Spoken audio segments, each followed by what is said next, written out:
Assalamualaikum warahmatullahi wabarakatuh. Selamat pagi dan salam sejahtera untuk kita semua. Ibu dan Bapak, teman-teman sekalian, jumpa lagi dengan kami di channel Sertifikasi Guru, media sharing informasi dan edukasi seputar pendidikan profesi dan sertifikasi guru Indonesia.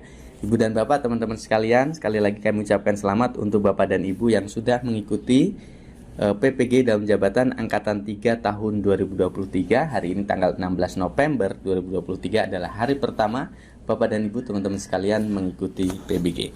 Nah, bagi Bapak Ibu guru yang belum paham mengenai mekanisme pelaksanaan PPG dalam jabatan Angkatan 3 atau alur pelaksanaannya, Bapak dan Ibu bisa simak informasi ini selengkapnya.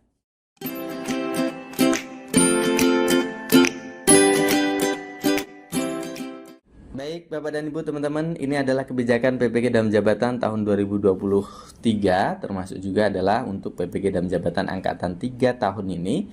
Kita lewati untuk slide yang pertama, yang kedua juga. Oke, kita langsung masuk pada materinya, di mana Bapak dan Ibu, teman-teman, untuk kurikulum PPG dalam jabatan ini kita asumsikan seluruhnya adalah kategori 1 ya Bapak dan Ibu.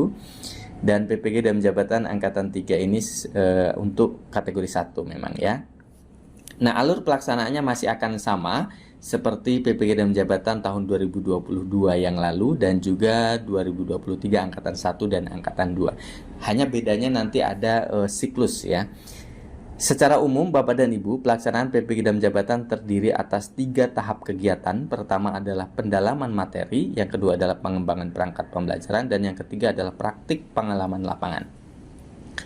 Pada pendalaman materi, ada 3 langkah kegiatan yang Ibu Bapak lakukan. Pertama adalah identifikasi masalah, yang kedua eksplorasi penyebab masalah, dan yang ketiga adalah penentuan penyebab masalah.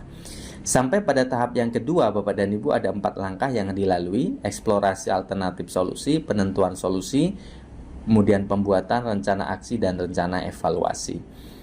Kemudian nanti diikuti dengan uji komprehensif dan ditutup dengan Bapak dan Ibu melaksanakan PPL dan juga RPL ya, rencana tindak lanjut. Setelah itu diakhiri dengan UKM PPG. Nah, secara keseluruhan seperti ini siklusnya Bapak dan Ibu sekalian.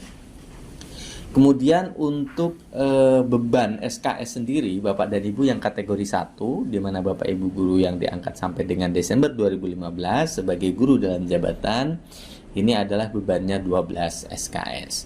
12 SKS ini kalau kita bagi dalam rentang waktu, pendalaman materi sendiri akan dilaksanakan dalam jumlah 12 hari.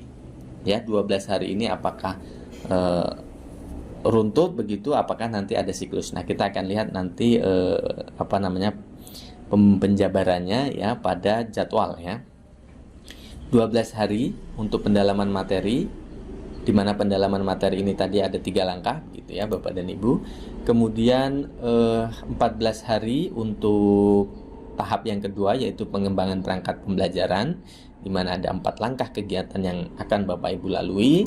Dan terakhir adalah 31 hari Bapak dan Ibu melaksanakan praktek pengalaman lapangan, terdiri dari 2 langkah kegiatan: pelaksanaan rencana aksi dan evaluasi, kemudian refleksi akhir dan juga rencana tindak lanjut. Nah, itu adalah Bapak dan Ibu terkait dengan jadwal ya, jumlah waktu dalam pelaksanaan PPG dalam jabatan. Nah, untuk Angkatan 3 ini agak ada perbedaan sedikit, di mana kalau secara umum tadi kita lihat masih sama ya, bahwa ada pendalaman materi, ada pengembangan perangkat, ada uji komprehensif dan PPL ya.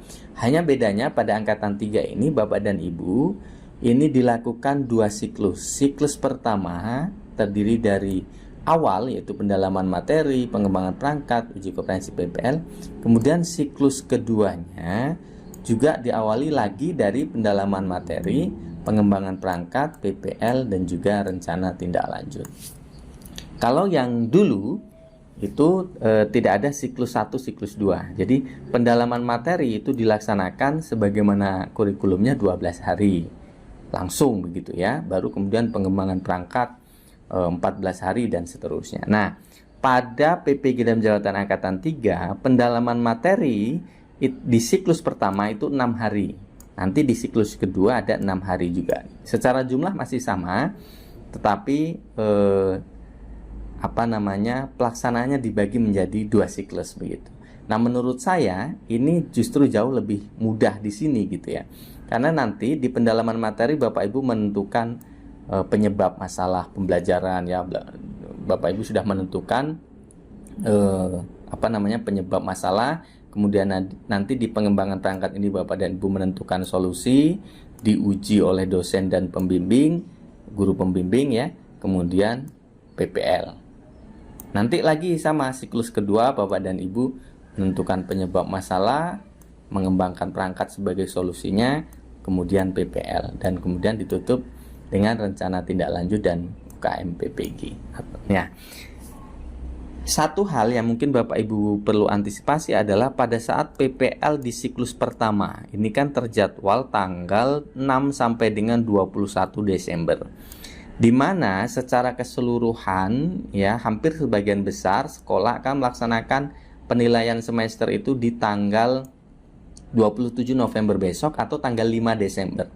Yang kemungkinannya pada tanggal 6 sampai dengan 21 Desember ini anak-anak sebenarnya sudah tidak masa aktif belajar lagi ya. Tapi ada yang masih semesteran ya, semester akhir, ada yang masih ada yang sudah selesai ya, tinggal menunggu pembagian rapor di tanggal 19 ataupun 18 Desember. Nah, tinggal yang perlu Bapak Ibu antisipasi adalah bagaimana mengkondisikan peserta didik yang akan diikut sertakan di dalam pembelajaran sebagai kegiatan PPL yang Bapak Ibu jalani. Saya kira itu saja sebenarnya. Kalau untuk PPL pada siklus kedua 17 Januari ini insya Allah ya sudah pembelajaran, karena biasanya di sekitar tanggal 2 Januari atau 3 Januari begitu ya Bapak dan Ibu, anak-anak sudah masuk. Itu Bapak dan Ibu informasinya. Sukses selalu untuk Bapak dan Ibu. Kami doakan mudah-mudahan berjalan dengan lancar sampai dengan uji kompetensi nanti yang jadwalnya menyusul, dan sukses sampai dengan lulus menjadi guru profesional. Terima kasih. Assalamualaikum warahmatullahi wabarakatuh.